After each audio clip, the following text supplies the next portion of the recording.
Hey everyone, welcome back to my channel the Bodhisattva stories. और आज की स्टोरी में आप देखेंगे कैसे बोधिसत्व ने कूल पुत्र के रूप में अपना कौशल दिखाया। तो स्टोरी में जाने से पहले आप मेरे चैनल द बोधिसत्व स्टोरीज को सब्सक्राइब कीजिए और बेल आइकन दबाना ना भूलें। तो चलिए शुरू करते हैं आज की स्टोरी।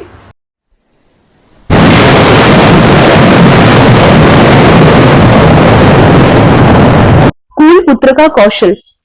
चुल्ल नाम के नगर श्रेष्ठी मेधावी होने के साथ साथ प्रज्ञावान भी थे। एक दिन जब वे राजा की सेवा में जा रहे थे, उन्होंने गली में एक मरे हुए चूहे को देखा। उन्होंने नक्षत्र विचार करके कहा, कोई चक्षुमान इस चूहे को लेकर जाए और अपनी जीविका कमाने में लगा सकता है। उस समय हमारे बोधिसत्व का जन्म एक गरीब घराने में हुआ था। वो कूल पुत्र नाम से कहलाते थे। उस समय ये कूल पुत्र वहाँ से गुजर रहा था। उसने चुल्ल श्रेष्ठी के ये उद्गार सुने। कूल पुत्र बुद्धिमान था। उसने सोचा, नगर श्रेष्ठी ने ये अपने उपायों से धन और यश प्राप्ति की है। उसने बिना विचार किए ऐसा कहा नहीं होगा। उसने उस चूहे को वहाँ से उठाया और पास ही एक दुकान पर ले जाकर बिल्ली के भोजन के लिए बेच दिया। इसके लिए उसे एक काकनी, उस समय के कारशापन पैसे का 8वां हिस्सा मिला। उसने उस काकनी का गुड़ खरीदा और जंगल की ओर से आने वाले रास्ते पर एक बर्तन में पानी लेकर बैठ गया।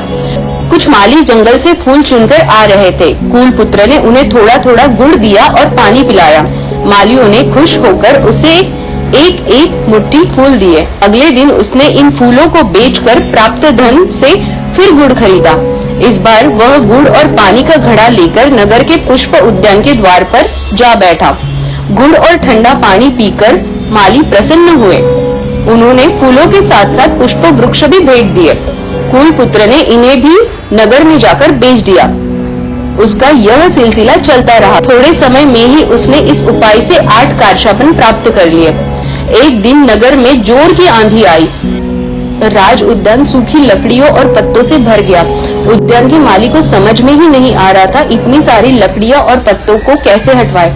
तरुण कूलपुत्र माली के पास आया और बोला, यदि इन लकड़ी पत्तों को मुझे दे दो तो मैं इन सबको यहाँ से उठवा सकता हूँ। माली को यह सुझाव पसंद आया। ले जाओ, यह कहकर उसने अपनी स्वीकृति दे दी। पास में ही कुछ लड़के खेल रहे थे। कूल पुत्र ने उन्हें बुलाया, सभी को थोड़ा थोड़ा गुड़ खिलाया और सारे लकड़ी पत्ते थोड़ी देर में उठवाकर उद्यान के द्वार पर ढेर लगवा दिया।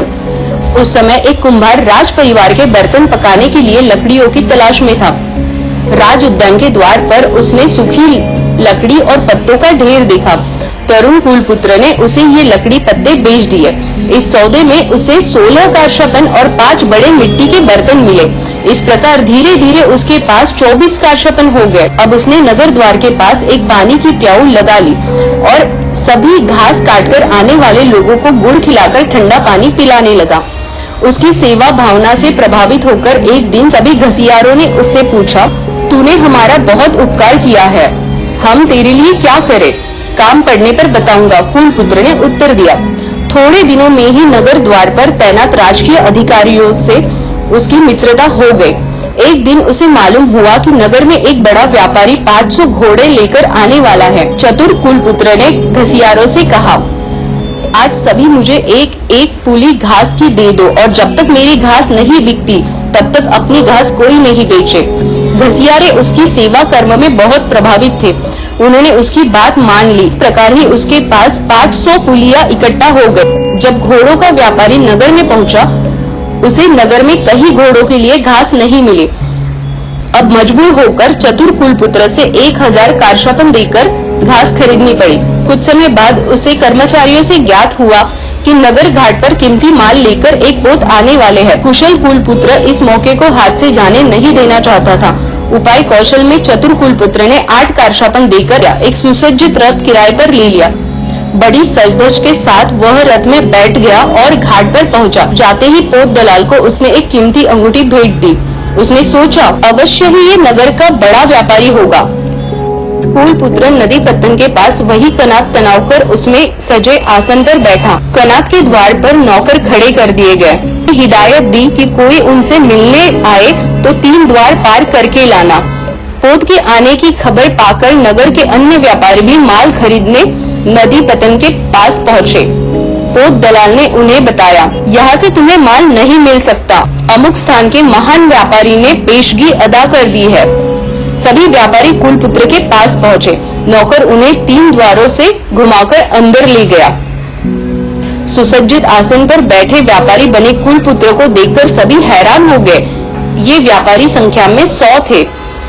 प्रत्येक ने 1,000 स्वर्ण मुद्राएं देकर व्यापार में भागीदारी की पेशगी दी। इस सौदे में तरुण कुलपुत्र को 1 लाख का मुनाफा हुआ। कुलपुत्र ने सोचा, मैंने इतनी धन दौलत चुल्ल नगर श्रेष्ठी के उपाय से अर्जित की है, क्यों न मैं उसकी कृतज्ञता प्रकट करूं। वह 1 लाख स्वर्ण मुद्राएं लेकर नगर श्रेष्ठी के घर पहुंचा और मुद्राएं उसके चरणों में रख दी। बोला, आर्य भेंट स्वीकार करे। नगर श्रेष्ठी ने पूछा, क्या करके तूने ये धन कमाया है? तरुण कुलपुत्र ने विनम्रता से उत्तर दिया, आर्य, आपके ही बताए उपाय से मैंने 4 महीने के अंदर यह धन कमाया है। इसके बाद उसने मरे हुए चूहे से आरंभ करके सब कहानी सुना डाली। चुल्ल नगर श्रेष्ठी इसकी कुशलता और बुद्धिमानी पर अत्यंत प्रसन्न हुआ। उसने खुश होकर कुलपुत्र को सीने से लगा लिया और अपनी तरुण कन्या का हाथ उसके हाथ में देकर अपने परिवार का सदस्य बना लिया। चुल्ल नगर श्रेष्ठी के मृत्यु के बाद राजा ने उसे नगर श्रेष्ठी के सम्माननीय पद से विभूषित किया। तो moral of the story is कि जैसे हम सोचते हैं ना कि हमें कोई बिजनेस करना है, तो हम ये बोलते हैं कि हमें बहुत बड़ी इन्वेस्टमेंट चाहिए तभी हम कर पाएंगे, पर ऐसा नहीं है। हम छोटी छोटी चीजों से भी बहुत कुछ बड़ा निर्माण कर सकते हैं। तो जैसे बोधिसत्व ने उस कुल पुत्र के रूप में ये सब करके दिखाया, आप भी ऐसा कर सकते हैं। तो चलिए, आज के लिए इतना ही। अगर आपको ये वीडियो पसंद आया हो तो आप मेरे चैनल द बोधिसत्व स्टोरीज को सब्सक्राइब कीजिए और बेल आइकन दबाना ना भूलें। तो चलिए, मिलते हैं नेक्स्ट वीडियो में। तब तक के लिए बाय बाय।